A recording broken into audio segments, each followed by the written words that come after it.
right, welcome back to part 2 of the video that I'm making. So I just made a video called A High Protein Diet is a Low Protein Diet, which isn't a 100% true statement, but if you watch the video, you'll see what I mean, and it's true in context. Take a breath, Smitty. We're going to take our time a little bit with this video. I probably won't keep this one up forever because this is really just if you watched the last video, I mentioned some numbers, how much carbs we should be after. Maybe I mentioned how much protein we should be after. Actually, maybe I'll keep this video up. This could be something that I send to someone when they ask me how much should I be eating. And obviously it's nuanced, and if you watch videos, everyone's like, it depends.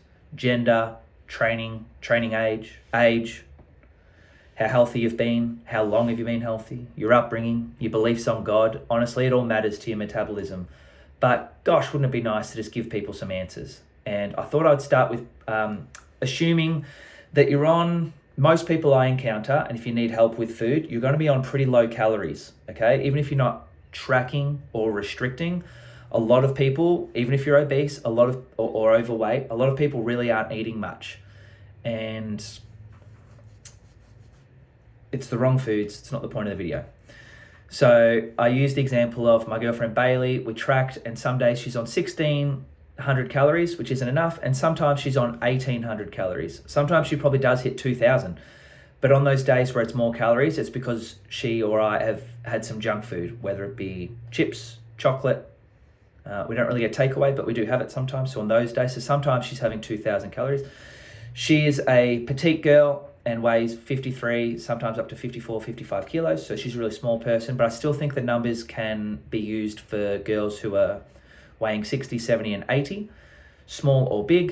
1,600 calories is not enough to survive, basically.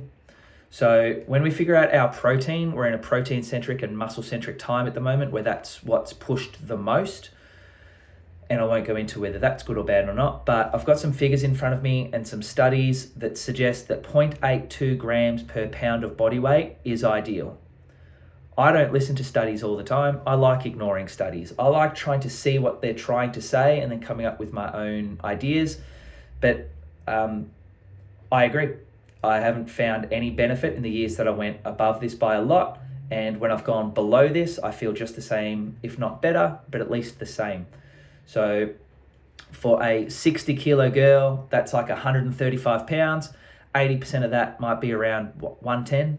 So 100 to 120 grams of protein is enough for a 60 kilo chick.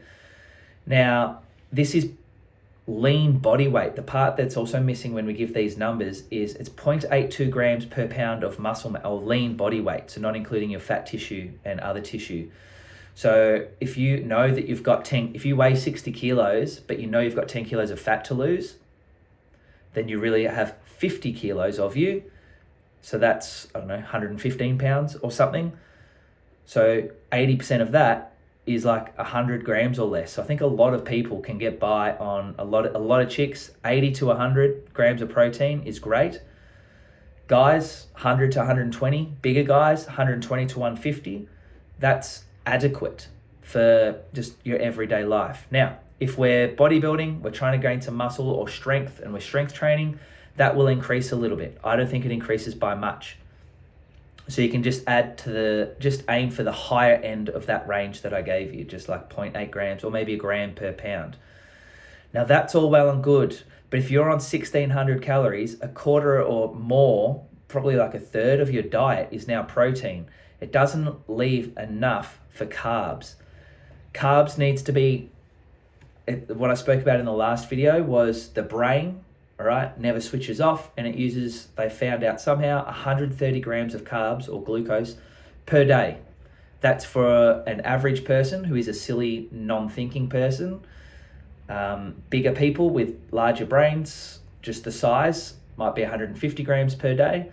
So if you're eating 150 grams of carbs per day, which is still 600 calories, that's not enough. That's not enough for your brain to work properly, because your brain's not going to take all of those carbs. You're going to use a little bit for training, a little bit for your organs, a little bit to rejuvenate and just move and think and exist. So I want to give some numbers here of 200 grams of carbs is like survival mode. You didn't train, just to get through your day, didn't have the right food on you, 200 grams of carbs needs to be like the minimum for a small girl. Okay, 200 grams of carb, that's 800 calories. So I'd prefer, like I'm going to say to Bailey, you need to hit that 200. If your protein is low, you don't hit your protein targets, I do not care. Because if you hit your protein but not your carbs, then we can't even guarantee that all that protein is going towards building the body, which is what we're having the protein for. It's a building mechanism. It's going to be broken down to make carbs. So let's just give the body carbs. And I'm going to give you some minimums for now. Girls, I don't care your body weight, I don't care what you do with your life, 200 grams of carb is your minimum for health, for muscle, for longevity, to be patient with your family, to even have a chance of sleeping all the way through the night or falling asleep fast, to not drop things, to not crack it when you do drop things, because it affects our mood when we're low carb. So there's some minimums: 0.82 grams per pound of body weight of lean mass, and 200 grams of carbs for a chick, or a small guy, smaller person. That's minimum. Guys, 300 grams minimum. Okay, we burn hotter, we got more testosterone, we move a bit more, apparently, on average. So I've got some studies in front of me that say where it's coming from. I just like that I've tried around that amount and felt fine. There's things that mention nitrogen. So the 0.82 grams is just enough to avoid deficiency, it says, but this one says that it's enough. But nitrogen balance studies show that active people, a higher intake is necessary to maintain lean mass. So it might go up for some people. Nitrogen is extremely important. Nitrogen is held when you're having enough calories and having enough carbs. So I actually think nitrogen is what we're chasing. When we think we're after a high protein diet, we're after a high anabolic or nitrogen. If your nitrogen's low, the protein's null and void, and you need carbs for nitrogen. So a high carb diet is a high protein diet. If you're having even just, I reckon, guys, sometimes I think even for myself, like 50 to just one protein meal a day, just like a bit of chicken, a decent amount. Honestly, I've done it before. You feel fine. That's short term though. But I've got some studies in front of me. I don't even feel like going through it, but yeah, 0.82 grams is like a sweet spot. So a little bit more. If you feel like you need it and you feel better on it, then of course go for it. But for a lot of people, you don't need as much protein as we're being told. And it's not that people are lying, I don't think, or the studies are lying. But when we do these studies, if 90% of the population, probably more, 90% of the population is metabolically unhealthy, we can't process carbs.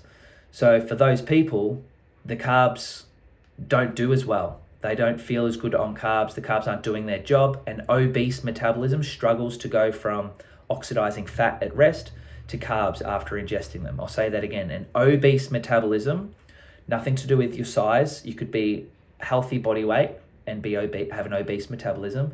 An obese metabolism is a metabolism that struggles to go from burning fat, like I'm burning fat right now, predominantly. I'm just sitting here. It's predominantly fat that I'm burning. When I ingest carbs, an obese metabolism struggles to utilize those carbs. We use the word burn, but really it's oxidize or turn those carbs into usable energy. Someone with an obese metabolism struggles. So that person will actually do a little bit better just eating protein and fat maybe for now. But the stress hormones that rise with that just make things worse. And we just go lower carb, lower carb, lower carb until we're just so metabolically inefficient that we're just on protein and we've just taken a huge step backwards. So I'm not saying that going straight to 200 grams of carbs or 300 grams of carb is the answer. But a year from now, you need to be eating more carbs. You need to be eating more food. If you're on 1,600 calories, girls, you need to be aiming for more. I know 1,200 used to be like talked about as a bad minimum, but it's 1,600. You need to be on 2,000 if you're training, and you need to be training. I'm just going to assume that you're training, because why aren't you training? Or exercising in general. So fat, I've seen just still like 20% of your diet from fat, but if you're on low calories, that could sometimes be a lot. So I aim to get that up, but I'm not going to give percentages. I prefer grams. 0.8 grams for protein per pound of lean body weight. Just look it up, it's everywhere. And then carbs is where I disagree with a lot of the literature. Well, I can make sense of the literature. I understand why they're saying to have less carbs because it has some negative effects on health, but that's because your metabolism is unhealthy, not because carbs are bad. And you might need to play around with if you get it from more starchy things like rice and potatoes, or if you feel better on sweet fruits and more straight sugar. I thought I was responding better to sugar over starch, but I've been adding starch into my diet slowly, but now it's pretty much predominantly starch, and weight's maintaining, great weight session yesterday, sleep has been great, mood and productivity on the way up, so maybe things are changing. Maybe it's because it's winter. Anyway, I just wanted to give some numbers. In the last video, I mentioned some things, but didn't want to go into numbers, so I thought I'd mention this. You need more carbs.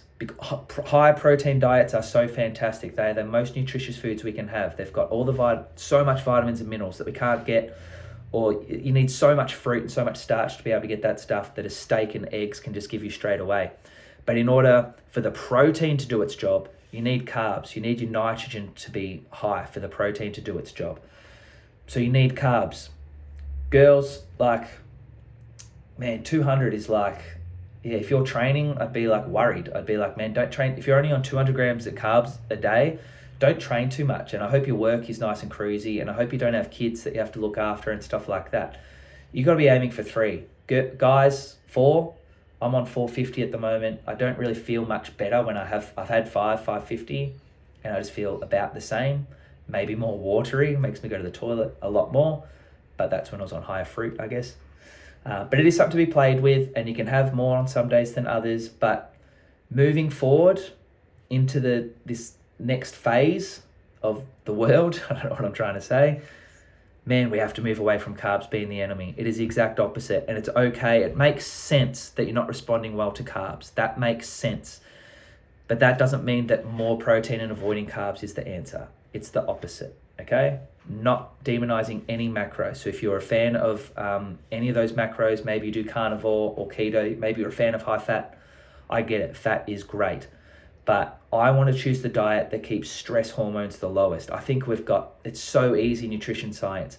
Let's measure what raises stress hormones the most and not do that. If it raises stress hormones, it's bad. If weight goes up, that doesn't mean it's bad. If weight goes down, that doesn't mean it's good.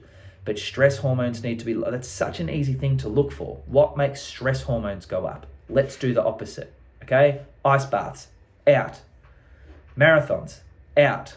Low carb, out. Super high protein, super high fat, out. The sugar diet, good for now, happy it's happening, but it's not going to be there in the future, right? The stress hormones are still there on the sugar diet, out. We are after balance. We are extremely unbalanced. Let's move towards carbs. Let's push them high. They taste good. I mean, it's the best diet. You just get to eat nice tasting foods all the time. And then steak and eggs are still on the table, but you get to have juice and orange juice and banana with sugar. I hope that helps with some numbers. I better stop the video now before it runs out of storage and I don't get to say goodbye. Protein, 0.82 grams per pound. Whether you're bulking or dieting, it doesn't really need to move from there apart from preference, and day by day you have some low days and some high days. Carbs, ladies, 200 at minimum. Like 200's like minimum. Don't train too hard. Don't take too much on with your life if you're on 200 grams of carbs. Your goal 12 months from now is to be on 300. That's still only 1,200 calories of your diet. You should be on 2,000 calories by then. Guys, 300 minimum, aiming for 400 in 12 months. Fat can change. Guys, 50 grams minimum. Girls, 40 grams minimum. But just, I'm feeling better on about 100 grams of fat at the moment, just so you know. But things change. But I just wanted to give some numbers. This is something that I can send to people. At least I've given some type of guidance. And I know I said but a lot, but it's because this stuff is so nuanced and changing. But no more fear of carbs. I won't stand for it anymore. See you guys.